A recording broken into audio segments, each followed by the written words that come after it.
এখন আমরা দেখব তারকে টানতে কাজ। তো দেখো এখানে একটা তার আঁকানো। এই তারটাকে আমি ধীরে ধীরে টেনে লম্বা করছি। ফার্স্টে আমি এখান থেকে এটুকু টানছি, দেন সেখান থেকে আরও বেশি টানছি, দেন সেখান থেকে আরও বেশি টেনে আমি এই পজিশনে নিয়ে আসছি।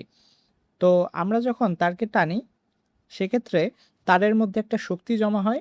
এই শক্তিটাকে আমরা বলি পোটেনশিয়াল এনার্জি বা বিভব শক্তি। তাহলে আমি যেহেতু তারকে টানবো, সো আমি তো একটা শক্তি এখানে অপচয় করব, আর শক্তি তো কখনো নষ্ট হয় না। সো আমার ব্যয় করা শক্তি তারের মধ্যে পোটেনশিয়াল এনার্জি আকারে জমা হবে। তো আমরা আজকে সেই পোটেনশিয়াল এনার্জির ডেরিভেশনটা দেখব। ঠিক আছে?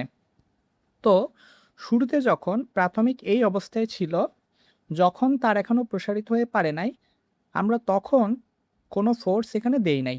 ঠিক আছে? এফ এর মান 0। এই পজিশনে আসতে আমরা ফোর্সের মান কিছুটা বৃদ্ধি করছি।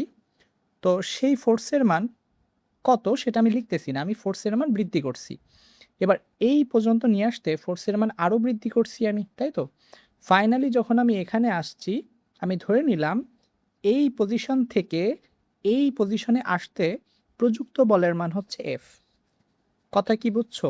অর্থাৎ শুরুতে তারের উপর কোনো ফোর্স দেয়া ছিল না, সেই ফোর্সের মান গ্রাজুয়ালি বৃদ্ধি করে করে আমি যখন এই পজিশনে আসছি, সেক্ষেত্রে আমাকে টোটাল ফোর্স প্রয়োগ করতে হচ্ছে এফ পরিমাণ। আর আমি ধরে নিচ্ছি এই এফ বল প্রযুক্ত করতে তারের দৈর্ঘ্য বেড়ে গেছে ছোট এল পরিমাণ। কতটুকু বাড়ছে? ছোট এল পরিমাণ। ঠিক আছে? এখন আমরা দেখব তাহলে তারের দৈর্ঘ্য ছোট এল পরিমাণ বৃদ্ধি করতে কতটুকু কাজ আমাকে করতে হচ্ছে সেটা আমরা দেখব। এখন আমরা কিন্তু 5 অধ্যায় থেকে জানি যে আমাদের কাজের ফর্মুলা দুইটা। একটা হচ্ছে এফ এস কস থিটা, এটা আমরা তখনই ব্যবহার করি যখন ফোর্সের মান হচ্ছে কনস্ট্যান্ট। আর যখন ফোর্সের মান কনস্ট্যান্ট থাকে না, সেক্ষেত্রে আমরা ব্যবহার করি ইন্টিগ্রেশন অফ এফ ডিএক্স। আসলে ডিএক্স লেখা ভুল, এখানে ডিআর লিখতে হয়, কারণ ডিওয়াই হতে পারে, ডিজেড হতে পারে। তো এটা আমরা ব্যবহার করি যখন ফোর্সের মান পরিবর্তনশীল হয়। ঠিক আছে? পরিবর্তনশীল। এফ সেকেন্ডে সেকেন্ডে চেঞ্জ হতে থাকে বা দূরত্বের সাপেক্ষে চেঞ্জ হতে থাকে। তাহলে আমাকে বলো তো এইখানে কাজের ইকুয়েশন কোনটা হবে? এফ এস কস থিটা নাকি ইন্টিগ্রেশন অফ এফ ডিএক্স? আশা করি বুঝে গেছো যে অ্যান্সার হবে ইন্টিগ্রেশন অফ এফ ডিএক্স।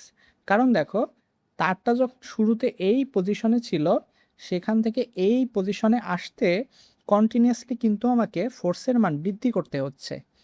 তো কমন সেন্স, আমি একটা তারকে যত দূর পর্যন্ত টেনে টেনে লম্বা করব, ফোর্সের মান আমাকে আস্তে আস্তে বৃদ্ধি করতে হবে। ঠিক আছে? সেই ফোর্সের মান 0 থেকে এই পর্যন্ত আসতে টোটাল ফোর্সের মান হচ্ছে এফ। অর্থাৎ ফোর্স আমার শুরুতে 0 ছিল, সেখান থেকে আমি বৃদ্ধি করে করে আমি টোটাল এফ ফোর্স প্রয়োগ করছি, করে তার দৈর্ঘ্য ছোট এল পরিমাণ বৃদ্ধি করছি। আশা করি বুঝে গেছো। তাহলে আমার এইখানে কাজের ফর্মুলা কি আসবে? আমার এখানে কাজের সূত্র আসবে ইন্টিগ্রেশন অফ এফ ডিএল, তাই না? ডিএক্স মানে ডিএক্স বলো ডিওয়াই বলো, এটা ছিল ক্ষুদ্রতম দৈর্ঘ্য। তো যেহেতু আমি ধরে নিচ্ছি যে আমার তারের দৈর্ঘ্য বেড়ে গেছে অল্প পরিমাণ, তাই সেখানে আমি এটাকে ডিএল ধরে নিচ্ছি। ঠিক আছে? এইবার আমরা কি করব? এফ এর ভ্যালুটা বের করব। আমাদের এফ এর ফর্মুলা ছিল ইয়ং মডুলাস থেকে আমরা যদি বের করি এফ ইন্টু এল বাই এ ছোট এল, তাই তো? তাহলে এফ সমান লেখা যাবে ওয়াই এ ছোট এল বাই বড় এল। ঠিক আছে? তো আমরা যদি এফ এর এই ভ্যালুটা এখানে বসাই, ওয়াই এ ছোট এল বাই বড় এল, আর এখানে ডিএল। ঠিক আছে? এখন আমাকে লিমিট বসাতে হবে। তো ব্যাপারটা দেখো যে শুরুতে শুরুতে যখন আমার কোনো ফোর্স প্রয়োগ করা হয় নাই, তখন কিন্তু তারের দৈর্ঘ্য বাড়ে নাই, সো ছোট এল ছিল 0। এরপর যখন আমি এফ মানের ফোর্স দিচ্ছি, তখন তারের দৈর্ঘ্য বেড়ে কিন্তু এলে চলে আসছে। সো আমার লিমিট হবে শুরুতে 0, একসময় এসে এফ বল দেওয়ার কারণে আমার দৈর্ঘ্য বেড়ে এলে চলে আসছে। আশা করি বুঝতে পারছো লিমিট। তো আমাদের এখানে ইয়ং মডুলাসের মান কনস্ট্যান্ট, ক্ষেত্রফল কনস্ট্যান্ট, আদি দৈর্ঘ্য কনস্ট্যান্ট। সো আমার ভিতরে পড়ে থাকে এল ডিএল। তো এটাকে যদি আমরা ইন্টিগ্রেশন করি, আমরা ইন্টিগ্রেশন কিন্তু জানি যে পাওয়ারে যা থাকে তার সাথে 1 যোগ, আর সেই যোগফলটা দিয়ে আসবে ভাগ। ঠিক আছে? আর আমার এখানে লাস্টে লিমিট বসাতে হয়, সো লিমিট বসালে আমার এটাই আসবে। তো আমার চূড়ান্ত ইকুয়েশন দাঁড়াচ্ছে হাফ ওয়াই এ ছোট এল স্কোয়ার বাই এল। তো এই হচ্ছে আমাদের তারকে টানতে কাজ, ঠিক আছে? এবং আমাদের বইতে এই ডেরিভেশনটাই করা আছে। তো আমি এটা আসলে আরেকটা ওয়েতে দেখাবো। এটা আমার মেথড 1। তো আমি মেথড 2তে দেখাবো অন্য একটা প্রসেসে। চলো একটু খেয়াল করি মেথড 2। এটা একটু ইজি প্রসেস। দেখো, যখন তারের উপর তুমি কোনো ফোর্স দিচ্ছ না, মানে এইটা তারের আদি দৈর্ঘ্য এল, এবং এই অবস্থায় আমি তারকে কোনো ফোর্স দিচ্ছি না, ফোর্সের মান 0। এখন তুমি এফ বল প্রয়োগ করলা, করে তারের দৈর্ঘ্য টেনে এই পর্যন্ত নিয়ে আসছো, এই পর্যন্ত। তাহলে তারের দৈর্ঘ্য বাড়ছে কতটুকু? আমি ধরে নিচ্ছি ছোট এল পরিমাণ বাড়ছে। সেই ক্ষেত্রে তুমি এর উপর ফোর্স দিলে এফ, এই তো। আচ্ছা, তাহলে আমরা একটা কাজ করি। আমরা জানি কাজ মানে তো বল ইন্টু সরণ, কিন্তু এখানে যেটা সমস্যা, ফোর্সের মান তো শুরুতে 0 ছিল, আর ছোট এল পরিমাণ দৈর্ঘ্য বৃদ্ধি করতে সেই ফোর্সের মান বেড়ে চলে গেছে এফ পরিমাণ, তাই তো? তাহলে ফোর্স তো চেঞ্জ হচ্ছে। সো আমরা এখানে ফোর্স না বসিয়ে আমরা বসাবো গড় বলের মান। যেহেতু ফোর্সের মান তো ভ্যারিয়েবল, পরিবর্তন হচ্ছে, সো আমরা বসাচ্ছি এখানে গড় বল। তাহলে কার সমান থাকবে? গড় বল ইন্টু সরণ, তাই তো? আচ্ছা, তাহলে গড় বল বের করে কিভাবে? শুরুতে ফোর্স ছিল 0, এরপরে ফোর্সের মান আসছে এফ ডিভাইডেড বাই 2। এটা আমাদের গড় বলের মান, শুরু প্লাস শেষ ভাগ হচ্ছে 2। সো আমার কাজের ফর্মুলা আসে হাফ ইন্টু এফ ইন্টু হচ্ছে এল। এখন তুমি যদি এখানে এফ এর ভ্যালুটা বসাও, আমরা একটু আগে দেখো এফ এর ভ্যালু বের করছি ওয়াই এ ছোট এল বাই বড় এল, তাই না? তো আমি যদি এখানে এফ এর ভ্যালুটা বসাই, সো আমার পড়ে থাকে ওয়াই এ ছোট এল স্কোয়ার বাই বড় এল। সো এইটাই তো আমাদের ডেরিভেশন ছিল, যে তারকে টানতে কাজের ফর্মুলা হাফ ওয়াই এ ছোট এল স্কোয়ার বাই এল। বোঝা গেছে? আমি আরেকটা নিয়মে দেখাবো, 3টা প্রসেসে দেখাই।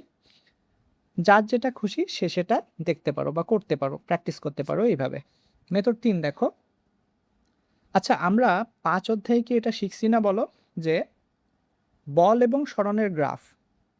তো এটা যদি আমার সরণ হয় এক্স, এটা যদি আমার ফোর্স হয় এফ, তাহলে এই গ্রাফের ক্ষেত্রফল কাজ নির্দেশ করে। দেখো তো এটা মানা যায় কিনা।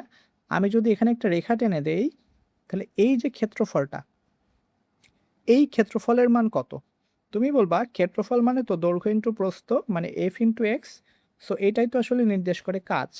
তাহলে আমরা দাবি করতে পারি বল এবং সরণের ক্ষেত্রফল হয় কাজের সমান। এটা কিন্তু আমরা লিখতে পারি। সো আমরা এখন এটাই করব, যে বল এবং সরণের ক্ষেত্রফল কাজ, এই ফর্মুলা দিয়ে আমরা সামনে যাব। চলো একটু দেখি। তাহলে আমরা আগে আমাদের জানতে হবে যে এখানে ক্ষেত্রফলটা কেমন হবে। চলো দেখি। সো আমার সরণ বলতে এখানে ছোট এল দৈর্ঘ্য বৃদ্ধি, যেটা ফোর্স হচ্ছে এফ। তাহলে আমরা এফ এর ইকুয়েশনটা একটু দেখি। এফ সমান ওয়াই এ ছোট এল বাই বড় এল, ঠিক আছে? আমরা দেখব যে এই গ্রাফ কোন ফরম্যাটকে মেনটেন করে। সো এটাকে যদি আমি ওয়াই অ্যাক্সিসে রাখি, আর দৈর্ঘ্য বৃদ্ধিটাকে যদি আমি এক্স অক্ষে রাখি, তাহলে তুমি একটু দেখো তো, এটা Y is equal to M এক্সের সাথে সমতুল্য না? তার মানে এই যে পুরো অংশটা, এটা এম এর সাথে সমতুল্য, তাই তো? তাহলে এফ আর ছোট এল, এই গ্রাফটা বেসিক্যালি মূল বিন্দুগামী সরল রেখা দাঁড়াচ্ছে। এটা কি ক্লিয়ার হয় যে Y is equal to M X, এই গ্রাফ সবসময় তো মূল বিন্দুগামী সরল রেখা হবে, ঠিক আছে? সো আমার দরকার ছিল ক্ষেত্রফল।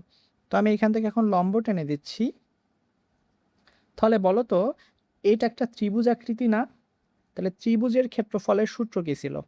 হাফ ইন্টু ভূমি ইন্টু হচ্ছে উচ্চতা, মানে হাফ ইন্টু এফ ইন্টু ছোট এল।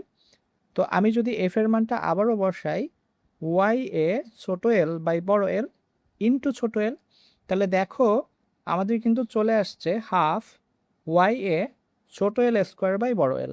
তো আমি একটু আগেই তো বললাম যে বল এবং সরণের ক্ষেত্রে ক্ষেত্রফলই নির্দেশ করবে কাজ। সো এটাই তো আমার কাজ।